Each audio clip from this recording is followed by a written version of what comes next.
মামুনুল আমার নামে কি কমপ্লেন করেছে এটা মিথ্যার বাইরে সত্য কিছু খুঁজে পাওয়ার মতো আমি মনে করি না কিছু আছে। কারণ মামুনুল অনেকগুলা মানে একদম শুরু থেকে অনেক আচরণবিধি লঙ্ঘন করেছে, সেগুলো আমি উত্থাপন করেছি। মামুনুল তো কখনো রাজনীতি করেনি। মামুনুল মাদ্রাসার শিক্ষক, তাও সেটা করে লালবাগে আর বাগেরহাটে। সো মোহাম্মদপুরে সে রাতটা যাপন করে। তো মামুনুল রাজনীতি করে নাই, রাজনীতি করেছে জামাত, এবং জামাত রাজনীতিই করেছে অপপ্রচারের রাজনীতি। একসময় ইন্টারনেটে অপপ্রচার, এখন মাঠে অপপ্রচার। সো যেহেতু মামুনুল জামাতের সাথে আছে এবং জামাতের রাজনীতি অপপ্রচারের রাজনীতি, তো এখন মামুনুল অপপ্রচারে বেরিয়ে গেছে।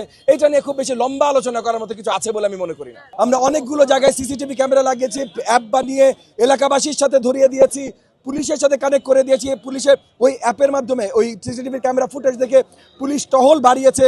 এবং গত 2 মাসে কিন্তু আপনারা খবর নেবেন থানাগুলোতে, কিশোর গ্যাংয়ের অনেক আপনার মেম্বাররা ধরা পড়েছে আমাদের এই সহযোগিতার জন্য। এবং এলাকায় এলাকায় আমরা আপনার কমিউনিটি হাব তৈরি করতে চেষ্টা করছি, যারাও নিয়ন্ত্রণ রাখতে চেষ্টা করবে। সো আমরা আমাদের মতো কিন্তু ইতিমধ্যে কাজ করছি। সরকার পরিচালনার দায়িত্বে আসলে মাদক ব্যবসায় আমরা কমপ্লিট জিরো টলারেন্স নিয়ে আসবো। কোনো ধরনের মাদক ব্যবসা এখানে হইতে দিব না। আমরা সব ধরনের আপনার চাঁদাবাজি বন্ধ করে দেবো। এই যে রাস্তা বন্ধ করে চাঁদাবাজি, ব্যবসাবাদীর কাছে চাঁদাবাজি, কারণ চাঁদাবাজি হয় রাজনৈতিক পৃষ্ঠপোষকতায়। সো রাজনৈতিক পৃষ্ঠপোষকতা চাঁদাবাজি আমরা পুরোপুরি 100% বন্ধ করে দেবো এলাকায়।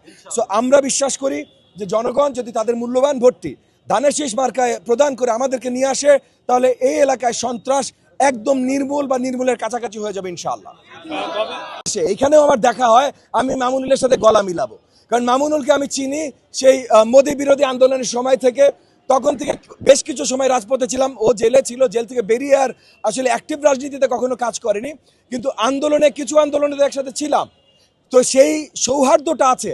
এখন আমার সাথে সৌহার্দ্য আছে বলেই সে সব কাজ ঠিক করছে, এবং আমি বলবো ভাই ঠিক আছে, তা তো না।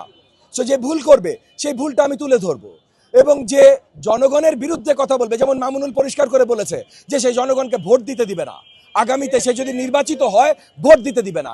তো আমি তাকে, সে আমার সাথে তার একটা ভালো পরিচয় পেলে তাকে গলা মিলাবো, কিন্তু সে যখন বলবে ভোট দিতে দিবে না, রাজপথে আমি তাকে থামানোর চেষ্টা করবো না ভাই? এটা আমার দায়িত্ব।